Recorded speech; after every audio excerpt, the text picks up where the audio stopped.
नमस्कार दोस्तों, मेरा नाम है एस्ट्रोलॉजर सचिन सिक्का और मैं आपके लिए लेकर आया हूँ साप्ताहिक राशिफल 1 अगस्त से 7 अगस्त के बीच में आपकी राशि के साथ क्या कुछ अच्छा होने वाला है, ये हम आपको बताएंगे। ये जो जानकारी है चंद्र राशि और नाम राशि पर आधारित होगी। अब आप में से कुछ लोग जो है वो लोग चंद्र राशि देखना नहीं जानते हैं, तो आइए हम सबसे पहले आपको चंद्र राशि देखना सिखा दें। ये देखिए एक कुंडली है आपके समक्ष, पूरी स्क्रीन पे ये कुंडली है। आप मेरी आवाज को सुनिएगा। इसमें 12 खाने हैं और आप अपनी जन्म कुंडली खोल कर देखिए। जिस भी खाने में चंद्रमा बैठे हुए हैं, आपकी जन्म कुंडली में जो आपकी जन्म कुंडली है, जिस भी खाने में चंद्रमा बैठे हुए हैं, उस खाने में नंबर क्या लिखा हुआ है। मान लीजिए उदाहरण के तौर पर ये एक और कुंडली आपके सामने आई। ये मेष राशि की कुंडली है। अब इसमें जो चंद्रमा है वो कहाँ बैठे हुए हैं? जहाँ पर 1 नंबर लिखा हुआ है।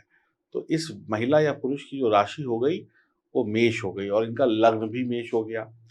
अब उदाहरण के तौर पे दूसरी कुंडली देखिए, ये मिथुन राशि की कुंडली है। तो मिथुन राशि की कुंडली में जहाँ पर 3 नंबर लिखा हुआ है, वहाँ पर चंद्रमा बैठे हुए हैं। तो ये आपकी राशि हो गई। तो चंद्रमा जिस भी नंबर पे बैठे हों, किसी भी भाव में जो नंबर आ रहा हो, वही जो नंबर है, वही आपकी राशि होगी। 1 नंबर होगा तो मेष, 2 है तो वृषभ, 3 है तो मिथुन, 4 है तो कर्क, 5 है तो सिंह, 6 है तो कन्या, 7 है तो तुला, 8 है तो वृश्चिक, 9 है तो धनु, 10 है तो आपकी मकर, 11 है तो कुंभ, 12 है तो मीन। तो अब आप चंद्र राशि निकालना और समझना जान गए हैं।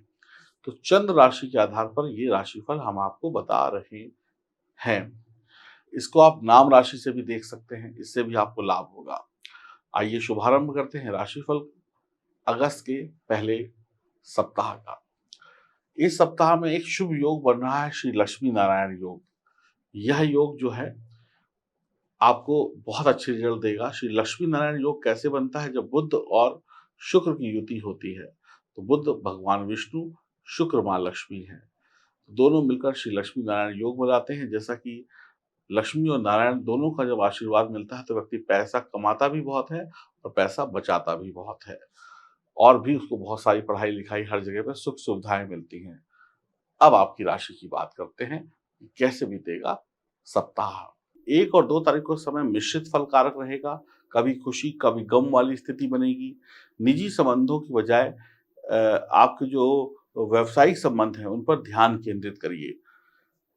अपने घरेलू रिश्तों पे तो ध्यान दीजिए, लेकिन घरेलू रिश्तों के पीछे मत पड़ जाइए कि पता चला घर के रिश्तों में ही, घर की ज़िम्मेदारियों में ही, घर की छोटे-बड़े कामों में ही व्यस्त हैं और नौकरी और व्यापार से दूर हो गए। इससे दिक्कत होगी। आप ऑफ़िस में बैठे हैं, घर की चिंता सता रही है, घर के छोटे-छोटे काम सता रहे हैं। नौकरी में बैठे हैं, व्यापार में बैठे हैं, घर के फ़ोन आ रहा है कि ये कर दो, वो कर दो, घर की लड़ाइयाँ सुलझा रहे हैं। ऐसे में आपका व्यवसाय और नौकरी दोनों प्रभावित होगा। व्यवसाय में नुकसान होगा, नौकरी में डाँट पड़ेगी और काम गलत होगा, फिर बाद में डाँट पड़ेगी। तो ध्यान रखिएगा, घर और काम दोनों को अलग-अलग रखिए। यात्राएँ फलकारी रहेंगी। अविवाहित लोगों को वैवाहिक प्रस्ताव मिलेंगे। आप अपना खान-पान व्यवस्थित रखें, नियमित व्यायाम करें। 3 और 4 तारीख को शनि और चंद्रमा की युति होगी। रोग व शत्रु का नाश होगा। सहकर्मियों का पूरा सहयोग मिलेगा। आप अपने काम में एक अच्छी होशियारी दिखाइए, अच्छी चालाकी दिखाइए जिससे आपको लाभ हो और उसका अच्छा फल भी आपको प्राप्त होगा। 5 और 6 तारीख को समय आरामदायक होगा। अच्छे संपर्क और अच्छे सहयोग मिलेंगे। धर्म और ईश्वर के मार्ग पर चलकर आपको बहुत कुछ मिल जाएगा।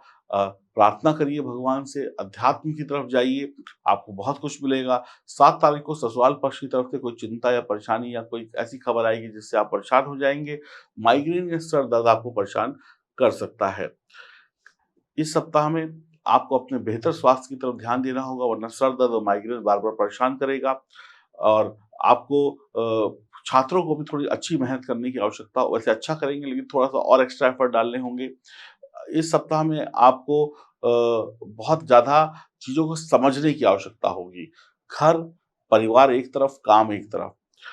भले ही नौकरी हो या व्यापार हो, आपको अच्छी रणनीति बनानी पड़ेगी।